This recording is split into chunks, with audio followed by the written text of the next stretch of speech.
Hi folks, today I'm going to be making something called Gaelic Steaks. I got the recipe from YouTube. I got it from a chef who used to cook for Queen Elizabeth, and he said that one of her favorite dishes was Gaelic Steak, and the recipe sounded good, it looked good, so I wanted to try it. She usually has it with venison, he said, but you can use beef tenderloin. I like New York strip, so I'm going to be using New York strip. I've got 6 russet potatoes, okay, and they're chopped kind of thin because I want them to break down quickly because it's going to be part of the mashed potatoes. And I have some chopped onion, about a half of an onion there. And this is also going into the mashed potatoes. It's 1 parsnip. I have it peeled and I have it chopped pretty small because parsnips don't break down very quickly, and I want them to break down faster, so I chop them up small. And the parsnips are actually going to be part of the mashed potatoes, okay? And another reason I'm only using 1 is because I like parsnip, but I don't like a lot of it. It can be a little sharp. Of course, I'm going to have salt and pepper, and there's going to be a sauce, and the sauce is, it calls for Irish whiskey, but I really don't drink whiskey, okay? So I usually just have small little bottles of it for cooking, so I'm just going to be using the Jack Daniels. And heavy whipping cream also goes in this sauce, and mushrooms, and of course onions and butter. And we're also going to need some oil. I don't have that out, but that's going to be used for cooking the steaks and also making the sauce. So you'll need oil and butter for that. And I use unsalted sweet cream butter. This wouldn't be good with margarine, really. I don't care for margarine. I don't cook with it. I don't buy it. I basically just think it's one molecule away from plastic, and you've heard me say it before, margarine is blasphemy. So again, the ingredients. I'm going to use New York strips. I have 2. I'm going to use parsnips and potatoes. I have 6 potatoes and 1 parsnip.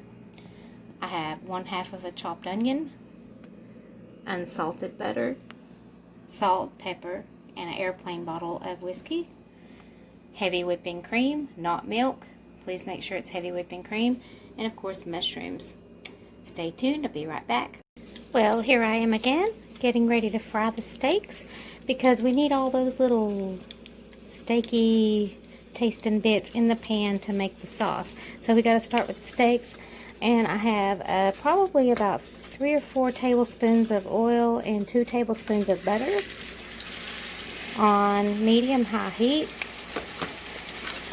And it's time to lay it down there. All right. And I have brought them to not quite room temperature, but I left them out for about 45 minutes so that they wouldn't cool the cooking oil and butter down too much. And would you look what I found? I found the Irish whiskey. It was under my sink. Forgot all about it. Probably bought it a couple of years ago. So that's going in the sauce. And I have the onions, mushrooms, butter, salt and pepper, and I'm boiling the potatoes and parsnips right now. Look at all that beefy goodness. Don't you just love it? Now I've sprinkled some pink Himalayan salt and some black pepper from the grinder over there. And I'm a firm believer in just letting meat be meat. I'm not one to marinate meats or anything like that, really, especially if it's steak. Just a little salt and pepper, butter and oil, and to me, that's a steak. Well, would you look at that? Isn't that beautiful? So I have turned the steaks, and I'm going to salt and pepper them just ever so lightly once again. And I have turned the heat down to low because, you know, it really doesn't need to be turned up all that high now. The skillet is nice and hot, and it's going to cook just fine here. Okay, I've taken the steaks out, and I made some cuts on the underside and placed them back in the pan because we prefer our steaks a little bit more on the done side. They don't have to be exactly well done, but close to it. If there's just a small ribbon of pink, that's okay. And I have strained the oil and butter and that beefy goodness that was in the pan, and that's going to go back in the pan for the sauce, but I did run it through a fine strainer. I don't know how well you can see this, but the pan drippings did go through a fine strainer. I know it doesn't seem like a big deal, but I just wanted to get those really hard pieces out, and that is going to be a major flavor component for the sauce, so it is pretty important. So that's just how I choose to do it. You do it however you like. I am letting the steaks rest.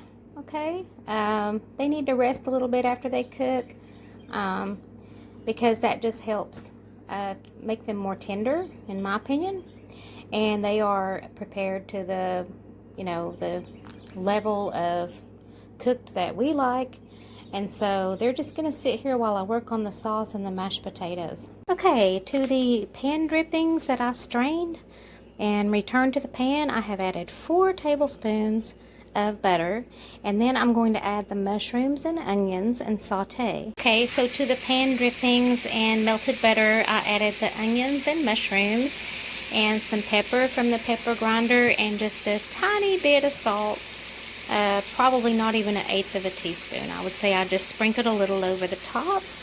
And now it's time to start working on these mashed potatoes. Okay, it's time to mash some potatoes.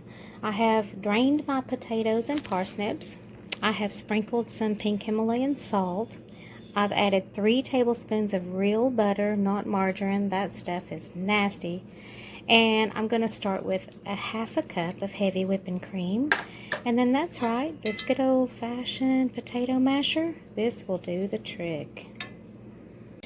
Okay, right now this is tasting absolutely delightful. I have decided to add another 1/4 cup of heavy whipping cream. So let's just say that this is 6 potatoes, 1 parsnip, 3/4 cup heavy whipping cream, and 3 tablespoons of butter. Okay, so this is not the ultra smooth mashed potato like some of you are used to, like with the instant mashed potatoes and whatnot, and the potatoes that you make with a hand mixer and all that. These have texture, and it's actually very nice. It tastes delicious, and this is for me, a good consistency. Not runny, because the steaks and the sauce is going to sit on top. And so it needs to have some texture and some structure and, some firmness to the mashed potato mixture. So I'm going to go on to the sauce now. Okay, now that the mushroom, onion, and butter mixture along with the pan drippings has cooked down, it's time to add some heavy whipping cream and Irish whiskey. So the onions and mushrooms have cooked down into the butter and steak drippings and tastes pretty good. There's just a little bit of salt and cracked pepper in there. I have added 1 cup of heavy whipping cream and 1 shot of Jameson Irish whiskey.